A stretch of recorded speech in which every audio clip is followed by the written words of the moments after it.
search for run, click it, type the following text, %local app data %, enter it. Here you need to search for Roblox, click it. Here click local storage folder, delete the files inside the local storage folder, come back, click log folder, delete the files and folder inside the log, come back, scroll down and click temp capture storage folder and delete the files and folder inside it. Once completing these three things, come back. Now we need to search for command prompt cmd, click run as administrative, and type the following text, ipconfig /flush DNS, click enter, ipconfig /release, click enter, ipconfig /renew, click enter,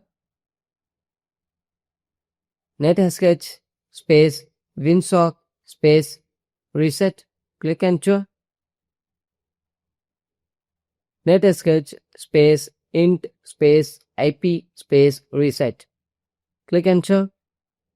At last, exit it. Once completing this, the next step, search for Windows Defender Firewall, click it, click allow an app of users through Windows Defender Firewall on the left hand side and click change settings, scroll down and search for Roblox, and make sure you should enable in both private and public. If it's not enabled means enable it. If it's not available means you can click allow another app and browse it. Click the application and click add. I already have, so I skip it. You need to add this. This is how to add the Roblox in Windows Defender Firewall.